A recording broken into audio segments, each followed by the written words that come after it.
లక్నో ఘోర అగ్ని ప్రమాద ఘటనపై విచారణకు సిటీ ఏర్పాటు చేసింది యూపీ సర్కార్. ఈ ప్రమాదంపై సమగ్ర దర్యాప్తు కోసం 2 ఉన్నతాధికారులతో కూడిన ప్రత్యేక విచారణ బృందాన్ని ఏర్పాటు చేశారు సీఎం యోగి ఆదిత్యనాథ్. అర్ధరాత్రి వేళ సీఎం యోగి అధ్యక్షతన జరిగినటువంటి ఒక ఉన్నత స్థాయి సమీక్షా సమావేశంలో ఈ కీలక నిర్ణయం తీసుకున్నారు.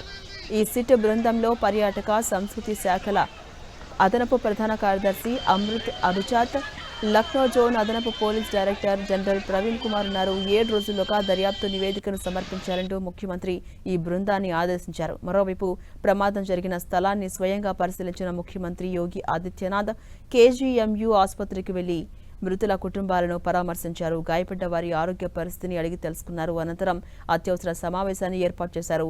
ఈ ప్రమాదం పట్ల ముఖ్యమంత్రి తీవ్ర అసంతృప్తి, ఆగ్రహం వ్యక్తం చేశారు. అధికారుల నిర్లక్ష్యంపై ఆయన మండిపడ్డారు. విచారణలో తప్పు తేలినట్టు తెలిస్తే ఎంతటి వారినైనా సరే వదిలిపెట్టేదే లేదని, బాధ్యులైన వారిపై సాధ్యమైనంత కఠినమైన చర్యలు తీసుకోవాలని ఆదేశించారు. ఇక సీఎం ఆదేశాలతో 4 అధికారులపై వేటు పడింది. వేరువేరు శాఖలకు చెందినటువంటి అధికారులను తక్షణమే సస్పెండ్ చేస్తూ ప్రభుత్వం ఉత్తర్వులు జారీ చేసింది.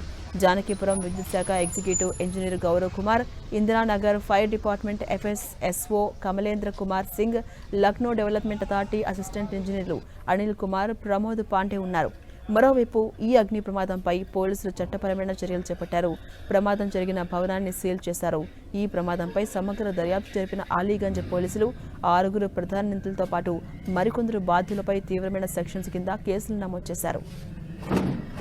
ఇక బిఎన్ఎస్లోని సెక్షన్లు 110, 105, 125, 3 సబ్సెక్షన్ 5 సెక్షన్స్తో పాటుగా ఉత్తరప్రదేశ్ ఫైర్ సర్వీస్ యాక్ట్లోని సెక్షన్ 6/10 కింద ఎఫ్ఐఆర్ నమోదు చేశారు. ఈ కేసు ప్రమేయం ఉన్నటువంటి 6 నిందితులతో 3 ఇప్పటికే అరెస్ట్ చేసిన పోలీసులు మిగతా వారి కోసం గాలిస్తున్నారు.